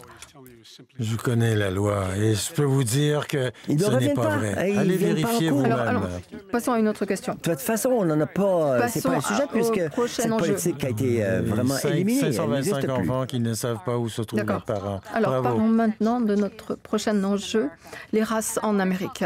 Et je voudrais parler de la façon dont les Noirs et les personnes à la couleur brune vivent la race dans ce pays. En partie, on parle de la façon de parler. Peu importe la classe, le revenu, les parents qui estiment qu'ils n'ont pas le choix que de préparer leurs enfants aux possibilités de se retrouver visés, ciblés par la police, même pour aucune raison d'autre que la couleur de leur peau. Monsieur le vice-président, dans les 2 prochaines minutes, je voudrais que vous adressiez directement à ces familles. Comprenez-vous pourquoi, en fait, ces parents ont peur pour les enfants? Oui, je sais pourquoi ils ont peur. Ma fille est une travailleuse sociale et elle a écrit beaucoup sur ce sujet. Elle a fait sa maîtrise à l'Université de Pennsylvanie. Et une des raisons pour lesquelles j'ai commencé à travailler de l'autre côté du Delaware, c'est parce que c'était à 85% afro-américain. Je dis à ma fille, lorsque tu te fais arrêter par les policiers, laisse les 2 mains sur le volant, mais un parent noir doit apprendre à leur enfant, ne mets pas ton capuchon lorsque tu traverses la rue. Assure-toi que si tu es arrêté pour une infraction à la circulation, tu réponds oui, monsieur, non, monsieur, les 2 mains sur le volant, parce que vous serez une victime. Peu importe que vous fassiez 300 000 par année ou quelqu'un qui est sur l'aide sociale. En fait, il y a du racisme institutionnalisé en Amérique. Est-ce que ces vérités sont évidentes, que tous les hommes et les femmes sont égales? Oui, c'est vrai. Mais on a amélioré la situation tout petit peu par petit peu. L'aiguille s'est déplacée vers une plus grande justice sociale. Ce président, non, jamais. Il faut s'assurer qu'il y a de meilleurs accès à l'éducation, aux soins de santé, plus d'occasions de démarrer votre propre entreprise. Toutes ces choses, c'est inclus dans un plan très détaillé que je mets de l'avant. Il faut accumuler la possibilité d'avoir davantage de richesse, mais aussi d'éviter la violence. Laissez-moi vous rappeler la question. J'aimerais que vous vous adressiez directement à ces familles. Est-ce que vous comprenez pourquoi ces parents ont peur pour les enfants? Oui, je le comprends. Et de nouveau, il a 47 ans au gouvernement, il n'a rien fait, sauf en 1994, quand il a causé tant de problèmes à la communauté noire. Il les a appelés des super prédateurs. Il l'a dit, super prédateurs. Et ils n'ont pu jamais s'en sortir. En 1994, dans la loi sur la criminalité, personne n'a fait plus pour la communauté noire que Donald Trump. Et si vous regardez, avec l'exception d'Abraham Lincoln, peut-être, mais à l'exception d'Abraham Lincoln, personne n'a fait ce que j'ai fait. La réforme de la justice pénale, Obama et Joe, non, ne l'ont pas fait. Je ne pense pas même qu'ils l'ont essayé, car ils n'avaient aucune chance de le faire adopter. Ils auraient peut-être voulu, mais moi, il a fallu vraiment que je torde des bras. C'était pas beau à voir. Et chacun le sait, y inclut des gens très à gauche qui ont pleuré dans le bureau ovale. 2 semaines plus tard, ils ont dit « il faut défaire ce président ». Donc, la réforme des prisons. Et Tim Scott, un sénateur incroyable de la Caroline du Sud, il est arrivé avec cette idée incroyable pour les zones de perspective d'avenir, un des programmes les plus réussis, des investissements incroyables. Et qui en a profité le plus? Les Noirs et les Hispaniques. Et les collèges historiquement noirs. Après 3 années au bureau, je les ai adorés. Ils sont arrivés dans le bureau ovale et ont dit, après 3 ans, pourquoi vous revenez? Parce que nous n'avons pas de financement. Il faut pas revenir chaque année. Parce que le président Obama ne voulait jamais leur offrir du financement récurrent. Moi, je l'ai fait. 10 ans, financement récurrent et plus d'argent que ce qu'ils ont demandé. Parce que j'ai dit, vous en avez besoin davantage. Le seul côté négatif, c'est que je vais peut-être jamais vous revoir, car je me suis lié d'amitié et on s'aime entre nous. Mais voilà. D'accord. C'est comme ça que ça s'est passé. On ne va pas parler de votre passé, mais votre réponse à Ma ces réflexions. réaction, c'est que je n'ai jamais dit ce qu'il m'accuse d'avoir dit. Mais en fait, en 2000, après que cette loi eut été adoptée depuis un certain temps, c'est lui qui a dit le problème avec le Crime Bill, c'est qu'il n'y a pas assez de personnes en prison. Et elle est sur mon site Web. Vous allez avoir sa citation exacte et la date à laquelle il l'a dit. Il parlait de jeunes maraudeurs qui se promenaient dans nos villes. Ça c'est lui qui, avec les Central Park Five, qui n'étaient pas coupables de rien, mais que lui voulait qu'on leur donne la peine de mort. OK, c'est vrai qu'il a dit qu'il a commué les sentences de 20 personnes. Nous avons commué plus de 1000 sentences. La loi dont il parle, en fait, a été initiée par Barack Obama. Et deuxièmement, on est dans une situation ici où le système de prison fédérale a été réduit de 38 000 personnes sous notre administration. Et une des choses qu'on devrait faire, c'est qu'il ne devrait jamais y avoir de sentence minimale obligatoire dans la loi. C'est pour ça qu'on demande aux États d'éliminer ces sentences minimales et aussi d'avoir des tribunaux spéciaux pour les usagers de drogue. Personne ne devrait aller en prison pour usage de drogue. Pourquoi il ne l'a pas fait? Pourquoi il ne l'a pas fait pendant ton mandat, pendant 4 ans, 8 ans comme vice-président? Tu parles de tout ce que tu vas faire et patati patata, mais tu étais là il n'y a pas longtemps et vous n'avez rien fait. Joe, écoute, moi, je me suis présenté parce que Obama avait été au pouvoir, parce que vous avez tellement mal travaillé. Sinon, je ne me serais jamais présenté. Je me suis présenté à la présidence parce que vous avez si mal travaillé. Là, je te regarde, t'es politicien. Je me suis présenté, moi, à la Maison-Blanche parce que toi, tu étais là pendant 8 ans et que c'était une catastrophe. Je vais vous dire une chose. J'espère qu'il... Vous savez qui moi je suis. Vous savez qui lui il est. Vous connaissez sa personnalité et la mienne. Vous savez que j'ai une réputation, que je suis une personne honorable et de dire la vérité. Je veux que ça se passe. C'est le caractère du pays tout entier qui est en jeu ici dans cette élection. Répondez très rapidement. La Russie, l'Ukraine, la Chine, tout ça, c'est vrai. L'Irak, si c'est vrai, alors c'est un politicien corrompu. Alors ne me dites pas à quel point tu es un innocent.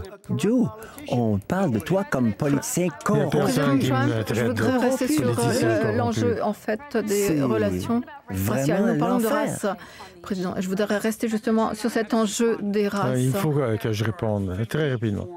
Il y a 30 anciens officiers du renseignement qui disent que ce qu'ils m'accusent, c'est en fait quelque chose qui a été inventé par la Russie. Il y a 5 anciens dirigeants de la CIA qui disent que qu'est-ce qu'ils racontent? C'est des foutaises. Personne n'y croit. Il y a son bon ami Rudy Giuliani. L'ordinateur, le MacBook retrouvé, oui, c'est exactement ce que c'est. Voilà où ça va. Non. Non, c'est pas toujours Messieurs, la je voudrais Russie. rester sur la question Non, mais là, raciale. franchement, là, tu pousses. Donc nous allons Un peu poursuivre sur trop. cet enjeu. Monsieur le Président, vous avez décrit en fait le mouvement Les vies noires comptent. Vous avez partagé en fait les gens qui parlent, qui dénoncent les Blancs. Vous avez parlé en fait du droit au premier amendement. Qu'est-ce que vous dites aux Américains qui affirment que ce type de langage de la part d'un président contribue justement à un climat de haine Il raciale? faut comprendre. Moi, quand j'ai entendu parler de Black Lives Matter, ils étaient en train de chanter de cochons en parlant des policiers. Il faut les frire comme du bacon. C'est des cochons. Et c'était une manifestation dans la rue. Et moi, c'était ma première expérience avec Black Lives Matter. Quant à ma relation avec tous les gens, je pense que j'ai de très bonnes relations avec toutes les races. Je suis la personne la moins Qu'est-ce que vous raciste dites aux dans la Américains salle en fait ici. qui sont préoccupés justement par cette rhétorique, Moi, toutes je ces ne sais pas affirmations? quoi dire. J'ai la réforme de la justice pénale, réforme des prisons. Je me suis occupé des collèges et des universités noires. Je ne sais pas quoi dire. Ils peuvent dire ce qu'ils veulent, mais les faits parlent. Moi, ça m'attriste parce que je suis la personne la moins raciste. Je ne vois même pas le public parce que c'est tellement sombre. Mais je me fiche bien de ce qui se trouve dans le public. Je suis la personne la moins raciste dans la D'accord. salle. Vice-président Biden, laissez-moi vous demander très brièvement et ensuite j'ai une question de suivi pour vous. Abraham Lincoln est sans doute le président le plus raciste. Il verse de l'essence sur chaque feu qui éclate au pays. Il a commencé sa campagne électorale en disant qu'il allait se débarrasser des violeurs mexicains. Il a banni les musulmans parce qu'ils étaient musulmans. Il a rendu les choses, il a fait empirer toutes les choses. Il a dit la dernière fois à propos des racistes blancs, stand down et stand by. Président Trump, je vais vous donner 10 secondes pour répondre. Et ensuite, j'ai une autre question de suivi. Tu as parlé d'Abraham Lincoln. Ça vient de où, ça? D'où est-ce que c'est sorti? Non. Non, tu as dit que tu Depuis étais Abraham Lincoln. Y a-t-il eu quelqu'un qui a fait autant pour les Noirs? Je n'ai pas dit que j'étais Abraham Lincoln. Je dis pas depuis M. Lincoln. Y a-t-il eu un président qui a autant agi pour les Noirs? Toi, t'as rien fait. Hormis la loi sur la criminalité. mon Dieu. Et il y a eu comme conséquence des dizaines de milliers de Noirs, d'hommes noirs, D'accord. derrière les barreaux. Maintenant, laissez-moi Et ça poser rappelle, une question parce que si au on regarde ce vice-président. qui se passe avec les Laissez-moi votes, poser une il s'en question rappelle. au vice-président Il s'en Biden rappelle très au bien. sujet. C'est un très mauvais souvenir. Vice-président Biden, laissez-moi vous donner la possibilité de répondre dans ce contexte. Donc, un projet de loi que vous avez supporté, que vous avez appuyé dans les années 80 et 90, ont contribué à l'incarcération de dizaines de milliers de jeunes noirs qui avaient de la drogue. Donc, ce sont des pères, des enfants, des oncles dont les familles, à ce jour, souffrent encore les conséquences de ces politiques. Alors, adressez-vous à ces familles. Pourquoi devraient-ils voter pour Une vous? des choses, c'est que dans les années 80, tous les 100 sénateurs au Sénat ont voté à propos d'une loi sur la drogue et comment gérer la drogue ici, le problème de drogue. Et surtout cette section sur la cocaïne. Et c'est pour ça que maintenant, je dis qu'on ne devrait pas envoyer personne en prison pour une infraction à la loi sur les drogues. On devrait les envoyer en réhabilitation. C'est pour ça qu'on devrait créer des tribunaux spécifiquement pour les infractions reliées à la drogue et les républicains ont refusé de les financer. Ces gens devraient aller en traitement, se faire traiter parce que c'est un problème médical. Les gens, les Américains ont vu que c'était une erreur de passer ces lois, mais c'était pas dans le crime, Alors pourquoi tu l'as pas dans la réussi? loi sur le C'est crime. vraiment des belles paroles. C'est un vrai politicien. Oh oui, voilà, c'est ce que je vais faire quand je vais être président. Tu étais vice-président avec Obama comme président, ton leader, pendant 8 ans. Pourquoi t'as pas réussi le coup? En 8 ans, rien. Et là, tu dis que tu vas réussir? Parce que c'est vraiment rien que des paroles. On des a paroles réussi à en faire un bon bout. 35 000 prisonniers t'as ont rien été réussi, t'as rien libérés de prison fédérale. Il y avait des milliers de personnes qui ont reçu un pardon présidentiel. Et en fait, c'est nous qui avons mis dans la loi qu'il faut regarder à ce que les policiers font, comment ils se conduisent. Je pourrais continuer, mais on a entamé le processus. On a perdu une élection et c'est pour ça que maintenant, je me présente pour devenir président pour changer Très brièvement, ces et ensuite on choses. passe à une autre question. Pourquoi n'as-tu pas fait ça en 8 ans? Ça fait pas longtemps pourtant. Pourquoi tu l'as pas fait? Je vais faire ceci, je vais faire cela. Oui, mais des milliers de jeunes hommes noirs ont été emprisonnés comme conséquence de tes propositions, de ta loi. Pourquoi tu l'as pas fait pendant 8 ans? Parce que tu n'es que des paroles, vice-président Biden, maintenant nous allons passer à une voilà autre ce que t'es, section. Joe. Parce que c'était un congrès républicain. Ça, c'est la réponse. Mais il faut les convaincre, il faut les persuader, c'est ça, non? Nous allons passer à la prochaine Comme je section, l'ai prochain fait, âge. moi, avec la changement réforme climatique. de la justice pénale, il a fallu que Messieurs, je puisse convaincre des démocrates, il moi. nous manque de temps, alors on doit passer à la question du changement climatique, s'il vous plaît. Tous les deux, vous avez des visions opposées sur les changements climatiques. Président Trump, vous avez affirmé que la réglementation environnementale, en fait, diminue les emplois. Vous, vice-président Biden, vous trouvez que c'est une possibilité de créer de nouveaux emplois. Pour chacun d'entre vous, comment est-ce que vous appuieriez la croissance de l'emploi? Je commence par vous, président Trump. Alors, écoutez, on a le programme d'1 billion d'arbres, tant de programmes. J'adore l'environnement. Ce que je veux, c'est l'eau la plus pure, l'air le plus respirable, le chiffre le plus bas en émissions de carbone, qui est une norme que je vois qu'Obama s'en sert. Pas Joe. Joe, je ne l'ai pas entendu en parler et je ne crois pas qu'il comprenne même ce que ça veut dire, mais Obama s'en sert. Nous avons les meilleures émissions de carbone en 35 ans aux États-Unis. Grâce à ma présidence, on travaille tellement bien avec l'industrie. Voilà, voici ce qu'on ne peut pas faire. Regardez la Chine. À quel point la Chine est sale. Regardez la Russie. Regardez l'Inde. C'est vraiment l'air est irrespirable. L'accord de Paris, les accords de Paris, je nous ai sortis car il fallait dépenser des billions de dollars. On a été traités de façon très défavorable. C'était pas nous rendre service, cela a tué notre entreprise. Je ne vais pas sacrifier des dizaines de millions d'emplois, des milliers de compagnies à cause des accords de Paris. C'était tellement injuste. La Chine ne participe pas jusqu'en 2030. La Russie retourne à une norme précédente très faible. Et nous, il fallait qu'on agisse tout de suite. Cela aurait détruit nos entreprises. Alors, êtes-vous prêts? On a fait un travail remarquable sur le plan de l'environnement. L'air le plus pur, l'eau la plus buvable et les meilleures émissions en carbone qu'on a vues en de nombreuses années. Vice-président Biden. Et on n'a pas détruit nos industries. Vice-président Biden, 2 minutes, sans interruption. Le changement climatique, le réchauffement climatique est un danger essentiel contre l'humanité. Nous avons un impératif moral de nous y attaquer et tous les grands scientifiques du monde nous disent qu'on n'a pas assez de temps. Nous allons franchir le point de non-retour dans quelques années. Il a éliminé toute la réglementation que l'administration Obama avait adoptée pour nettoyer l'environnement, pour limiter les émissions. Et ça va nous mettre dans une position où on va être vraiment en danger. Vous savez, toutes les organisations qui s'inquiétaient des pertes d'emplois appuient mon plan parce que ça va créer des millions de nouveaux emplois bien payés. On va investir, par exemple, dans 50 000 postes de recharge électrique le long de nos routes afin que nous ayons une position dominante dans l'industrie automobile électrique, ce que la Chine fait en ce moment à notre place.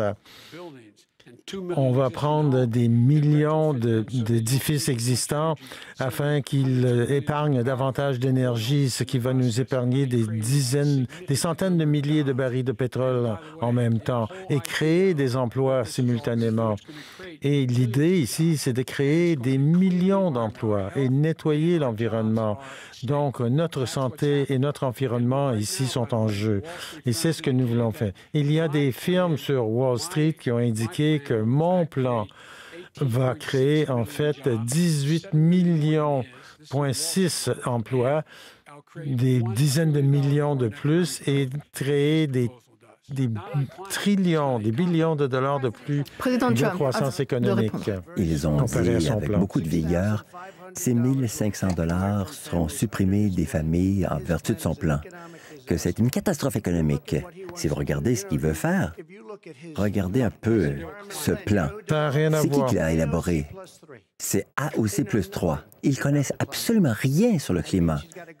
Alexandra Ocasio-Cortez, elle parle bien, mais elle ne sait rien. Donc, AOC plus 3, les nouvelles recrues au Congrès. Mais là, si on a eu la meilleure année dans l'histoire depuis 100 ans, on ne serait même pas près d'un chiffre comme on a connu. Quand ils parlent des immeubles, ils veulent détruire parce qu'ils veulent que les grandes fenêtres soient rapetissées. Si vous aviez aucune fenêtre, ce serait encore mieux. Voilà, c'est le plan le plus fou qu'on puisse s'imaginer. Et cela n'a pas été conçu par des gens intelligents. Non, ça n'était pas conçu par... Je ne sais même pas comment ça peut passer politiquement. Donc, 100 billions de dollars, ça, c'est leur vrai chiffre. Il dit que c'est si, mais c'est 100 billions de dollars. Ils veulent détruire des immeubles, les reconstruire avec des toutes petites fenêtres et bien d'autres problèmes. Bonne chance à travailler, à vivre là-dedans. Le vice-président répondre. On n'a pas beaucoup de temps et il y a encore un autre enjeu à aborder. Vice-président. Je ne sais pas d'où il sort tout ça. Je ne sais pas d'où il sort ces chiffres. 100 billions de dollars. Donnez-moi.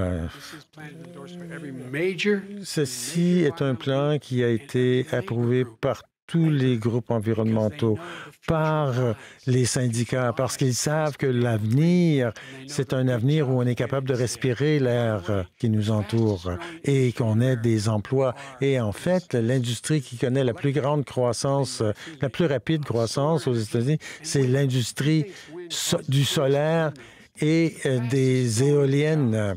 C'est là que ça grandit le plus rapidement et ils payent des bons salaires, 25 à 30 $ de l'heure. On est capable d'avoir de la croissance si on va avec mon plan. Répondez et ensuite j'ai d'autres questions de suivi. Nous sommes indépendants sur le plan énergétique pour la toute première fois. On n'a pas besoin de tous ces pays qu'il fallait envahir parce qu'on avait besoin de leur énergie. Moi, je comprends le vent beaucoup mieux que toi. C'est très, très cher. Ça tue les oiseaux, c'est très intermittent, il y a bien des problèmes. Et en fait, en Allemagne et en Chine, il y a, si vous croyez, dans les émissions de carbone, les gaz qui montent dans l'atmosphère pour produire ces moulins à vent. C'est bien pire que le gaz naturel qui est très propre. Le solaire, j'adore ça. Mais le solaire n'est pas rendu là, c'est pas assez puissant pour vraiment faire tourner nos belles et grandes usines dont on a besoin pour être concurrentiel de par ce monde. C'est faux. Donc, c'est des rêves en l'air. C'est des châteaux en Espagne. Mais si tu veux tuer l'économie, débarrasse-toi de l'industrie pétrolière. Et que dire de la fracturation? Laissez-moi permettre au vice-président Biden de répondre. Je n'ai jamais dit que je m'opposais au c'est enregistré. À la fracturation hydraulique. Oui, je vais le mettre sur mon site Web. Allez, mettez-les sur votre site Web. En fait, il ment. Est-ce que vous refuseriez la fragmentation? Je ne veux pas bannir la fracturation hydraulique parce qu'on a besoin de prendre ces industries et leur faire une transition pour qu'on soit neutre au niveau de nos émissions en 2025. Je veux qu'on capture les émissions à partir de la fracturation hydraulique, qu'on capture les émissions... Une autre question dans cette partie. Il était contre la fracturation, il l'a dit. Je vais montrer cet enregistrement demain. Je suis contre la fracturation. Il s'est rendu en Pennsylvanie après sa nomination, mais en Pennsylvanie, il va être contre parce que son parti est contre. Il va encore faire voter. J'ai dit la fracturation hydraulique sur des terres fédérales. Laissez-moi vous poser cette dernière question par rapport à cet enjeu et ensuite on passera à notre dernière partie. Président Trump, les personnes de couleur vont se retrouver beaucoup plus près dans des usines. Au Texas, il y a des familles qui ont peur que les usines en fait les rendent malades. Votre administration a éliminé toutes sortes de réglementations à l'encontre de ces usines. Pourquoi ces familles, en fait, vous accorderez un nouveau mandat de 4 ans? Les familles dont il est question sont des gens qui font beaucoup d'argent, ont de très bons emplois. Regardez les chiffres Pour les Hispaniques, les Noirs, les Asiatiques, c'est 9 fois plus en gain de pourcentage en 3 ans que pendant 8 ans sous ces deux-là, pour le dire joliment. Ces deux lascars. Je n'ai pas vu les statistiques dont vous parlez, mais ils font énormément d'argent. Ils se portent bien. On l'a sauvé, cette industrie. Il y a quelques mois encore, quand il y a eu la chute des prix du pétrole, on l'a sauvé. Vous voudrez dire ce que vous voudrez, mais l'Arabie saoudite, le Mexique et la Russie ont réduit de beaucoup leur production. On a sauvé notre industrie pétrolière. Et maintenant, elle rebondit. Et chacun a du gaz vraiment pas cher. À vous de répondre et ensuite, on aura une dernière question pour les deux. Ma réaction, c'est que les gens habitent sur ces lignes. Ils habitent juste à l'extérieur de ces usines qui polluent beaucoup. Je vivais le long d'une raffinerie comme ça à Delaware. Et c'était terrible, la pollution qu'il y avait. Lorsqu'on embarquait dans la voiture, lorsqu'il y avait les premières gelées, là, il y avait du pétrole sur le pare-brise. Peu importe qu'est-ce que vous voulez payer. L'important, c'est de les garder en sécurité. Et qu'est-ce qu'on fait? C'est d'imposer des restrictions sur les pollutions qui sortent de ces usines où il y a des communautés à côté. Est-ce qu'il fermerait l'industrie pétrolière? C'est ça que tu ferais, Joe? J'ai une transition pour l'industrie pétrolière. Ah, d'accord, c'est ça. Oui, c'est un gros énoncé parce que... Pourquoi est-ce que vous feriez ça? Parce que l'industrie pétrolière pollue de manière significative.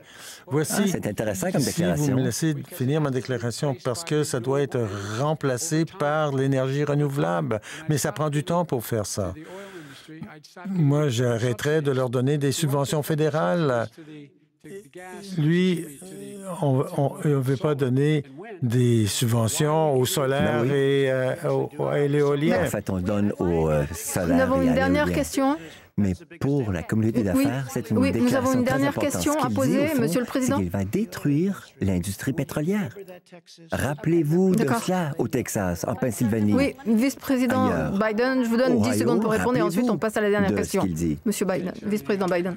Il prend tout en dehors de son contexte. Mais le but, la chose importante, c'est d'arriver à un niveau d'émission zéro. Et la seule façon de le faire pour 2035, c'est une dernière question à tous les deux et on aura fini avec ça. La Chine de le faire, de suivre l'exemple?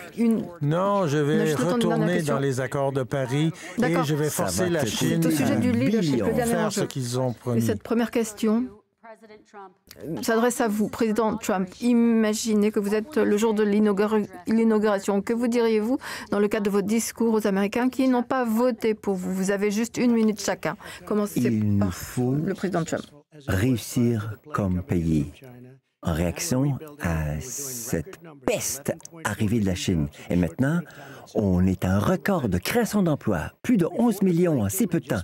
Avant la peste, avant la pandémie, je recevais des appels de gens qui n'auraient pas osé m'appeler. Ils voulaient se rassembler. Nous avions les meilleurs chiffres d'emploi chez les Noirs, chez les Hispaniques, les femmes, les Asiatiques, des gens avec des diplômes, sans diplôme, des diplômés de MIT, les premiers de classe. Chacun avait les meilleurs chiffres. Et savez-vous quoi?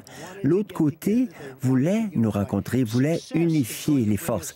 Le succès va nous unir. Nous sommes sur la voie du succès.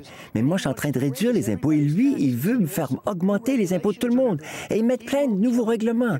Il va tuer notre élan. Avec lui, vous aurez une dépression économique comme du jamais vu. Les REER vont s'effondrer et la journée sera triste pour le pays dans son ensemble. Vice-président Biden, même question.